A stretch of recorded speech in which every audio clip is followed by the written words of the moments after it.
കേരള, കർണാടക ഹൈക്കോടതികളിൽ നിന്നും മുഖ്യമന്ത്രി പിണറായി വിജയന്റെ മകൾക്ക് ചോദ്യങ്ങൾ ഉയർന്നു വരുമെന്ന് വ്യക്തമായിരിക്കുകയാണ്. ഇതിനിടയിലാണ് നിയമസഭയിലും മുഖ്യമന്ത്രി പിണറായി വിജയനും CPM-ഉം LDF സർക്കാരും അടിമുടി പ്രതിരോധത്തിലായിരിക്കുന്നത്. മുഖ്യമന്ത്രിയുടെ ഓഫീസിലെ രേഖയുടെ ഒറിജിനൽ എവിടെ നിന്ന് കണ്ടെത്തുമെന്നാണ് മാത്യു കുഴൽനാടൻ ചോദിക്കുന്നത്. വഴങ്ങാതെ സ്പീക്കറുടെ ഓഫീസും. മാത്യു കുഴൽനാടൻ സംസാരിക്കുന്ന സമയമായപ്പോൾ ധൃതി പിടിച്ച് സഭയിലെത്തിയ സ്പീക്കറും ചെയറിലുണ്ടായിരുന്ന ഷംസുദ്ദീനെ മാറ്റി സ്പീക്കർ AN ഷംസീർ നിയന്ത്രണം ഏറ്റെടുത്തതുമൊക്കെ മാധ്യമങ്ങൾ ചർച്ചയാക്കിക്കൊണ്ടിരിക്കുമ്പോഴാണ് പുതിയ ചോദ്യങ്ങൾ. ആ രേഖകൾ എവിടെ നിന്നും കണ്ടെത്തുമെന്ന്. എക്സാലോജിക് ക്രമക്കേട് കേസിൽ മുഖ്യമന്ത്രി പിണറായി വിജയനെതിരായ അഴിമതി ആരോപണം സഭയിൽ വരാതിരിക്കാൻ സ്പീക്കറുടെ ഓഫീസ് ആദ്യ നിമിഷം മുതൽ ശ്രമിച്ചു. അഴിമതി ആരോപണം ഉന്നയിക്കാനുണ്ടെന്ന് കഴിഞ്ഞ ദിവസം രാവിലെയാണ് മാത്യു കുഴൽനാടൻ സ്പീക്കറുടെ ഓഫീസിനെ അറിയിച്ചത്. രേഖകൾ മേശപ്പുറത്ത് വയ്ക്കാനുണ്ടെന്നും വ്യക്തമാക്കിയിരുന്നു. നോട്ടീസ് ലഭിച്ചത് സംബന്ധിച്ച് സ്പീക്കറുടെ ഓഫീസിലെ ഉദ്യോഗസ്ഥർ ഷംസീറുമായി സംസാരിക്കുകയും ചെയ്തു. തുടർന്ന് തെളിവായി സമർപ്പിക്കുന്ന രേഖകൾ മുൻകൂറായി നൽകണമെന്ന് മാത്യു കുഴൽനാടനോട് ചോദിക്കാൻ തീരുമാനിച്ചു. അക്കാര്യം അറിയിച്ചപ്പോൾ തന്നെ തന്റെ കൈവശമുള്ള രേഖകൾ മാത്യു കുഴൽനാടൻ കൊടുത്തയച്ചു. ഫോട്ടോസ്റ്റാറ്റ് പോരാ, ഒറിജിനൽ തന്നെ തരണമെന്നായിരുന്നു പിന്നീടുള്ള ആവശ്യം. മുഖ്യമന്ത്രിയുടെ ഓഫീസിലെ രേഖയുടെ ഒറിജിനൽ താൻ എവിടെ നിന്നാണ് കണ്ടെത്തുന്നതെന്നാണ് മാത്യു കുഴൽനാടൻ ചോദിച്ചതെങ്കിലും സ്പീക്കറുടെ ഓഫീസ് വഴങ്ങിയില്ല. താൻ നൽകിയ ഫോട്ടോസ്റ്റാറ്റ് പകർപ്പ് വ്യാജമാണെങ്കിൽ സ്പീക്കർക്ക് കേസ് എടുക്കാമല്ലോ എന്ന് മാത്യു കുഴൽനാടൻ ചോദിച്ചു. ഒറിജിനൽ കിട്ടാതെ ആരോപണം ഉന്നയിക്കാൻ അനുമതി നൽകാനാകില്ലെന്ന് സ്പീക്കറുടെ ഓഫീസ് വ്യക്തമാക്കി.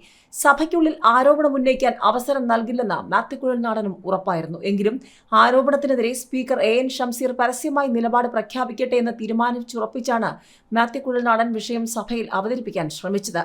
മുഖ്യമന്ത്രി പിണറായി വിജയന്റെ മകൾ വീണ ഉൾപ്പെട്ട എക്സാലോജിക് കമ്പനി വിവാദത്തിൽ മുഖ്യമന്ത്രിക്കെതിരെ അഴിമതി ആരോപണം ഉന്നയിക്കാനുള്ള കോൺഗ്രസ് അംഗം മാത്യു കുഴൽനാടന്റെ നീക്കമാണ് സ്പീക്കർ AN ഷംസീർ തടഞ്ഞത്. എഴുതിക്കൊടുത്ത അഴിമതി ആരോപണം അവതരിപ്പിക്കാൻ അനുവദിക്കാത്തതിൽ പ്രതിഷേധിച്ച് പ്രതിപക്ഷം വോക്കൌട്ടും നടത്തിയിരുന്നു.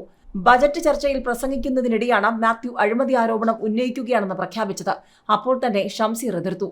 ആരോപണം ഉന്നയിക്കാൻ അനുമതിയില്ലെന്ന് പറഞ്ഞ സ്പീക്കർ കുഴൽനാടന്റെ മൈക്ക് ഓഫ് ചെയ്യണമെന്ന് ടെക്നീഷ്യന്മാരോട് ഉച്ചത്തിൽ വിളിച്ച് ആവശ്യപ്പെട്ടു.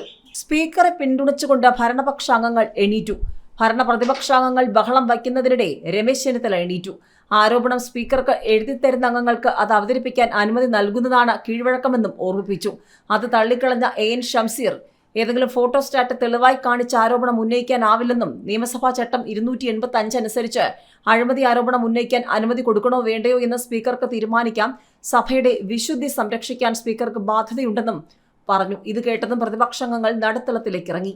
ഇതിനിടെ CPM അംഗം K ശാന്തകുമാരിയെ സ്പീക്കർ പ്രസംഗിക്കാൻ ക്ഷണിച്ചു. പ്രതിപക്ഷാംഗങ്ങൾ സ്പീക്കറുടെ ഇരിപ്പിടത്തിന് താഴെ നിന്ന് മുദ്രാവാക്യം വിളിക്കുമ്പോഴും MLA പ്രസംഗം തുടർന്നു. അല്പസമയത്തിന് ശേഷം എണീറ്റ PK കുഞ്ഞാലിക്കുട്ടി സ്പീക്കറുടെ ജനാധിപത്യ വിരുദ്ധ നടപടിയിൽ പ്രതിഷേധിച്ചു. പ്രതിപക്ഷം വോക്കൌട്ട് നടത്തുകയാണെന്നും പ്രഖ്യാപിച്ചു. പിന്നീടാണ് മാത്യു കുഴൽനാടനും PC വിശ്വനാഥ് MLA-യും മാധ്യമപ്രവർത്തകരെ കണ്ട് കാര്യങ്ങൾ അക്കമിട്ട് നിരത്തിയത്.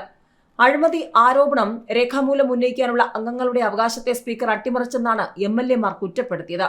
പ്രതിപക്ഷ നേതാവ് VD സതീശനെതിരെ 150 കോടി രൂപയുടെ ആരോപണം ഉന്നയിച്ച PV അൻവറിന്റെ കൈവശം ഒരു കടലാസ് പോലും ഉണ്ടായിരുന്നില്ലെന്നും കൂട്ടിച്ചേർത്തു. എക്സാലോജിക് ക്രമക്കേടിൽ മുഖ്യമന്ത്രി പിണറായി വിജയനെതിരെ തെളിവ് സഹിതം ആരോപണം ഉന്നയിക്കാനാണ് താൻ ശ്രമിച്ചതെന്നും കുഴൽനാടൻ വെളിപ്പെടുത്തി. ജനാധിപത്യത്തിന് നിരക്കാത്ത നടപടിയാണ് സ്പീക്കറുടെ ഭാഗത്തു നിന്നും ഉണ്ടായത്. മുഖ്യമന്ത്രിക്കെതിരായ രേഖകൾ സഭയുടെ മേശപ്പുറത്ത് വെക്കാൻ താൻ തയ്യാറായിരുന്നു. മുഖ്യമന്ത്രിക്കെതിരെ സഭയിൽ മിണ്ടാൻ പാടില്ലെന്ന അലിഖിത നിയമമാണ് നടപ്പിലാക്കിക്കൊണ്ടിരുന്നത്. കോൺഗ്രസ് നേതൃത്വവുമായി ആലോചിച്ച ശേഷം മുഖ്യമന്ത്രിക്കും മകൾക്കുമെതിരായ രേഖകളുമായി ജനങ്ങളിലേക്ക് ഇറങ്ങുമെന്നാണ് മാത്യു കുഴൽനാടൻ പറഞ്ഞിരിക്കുന്നത്.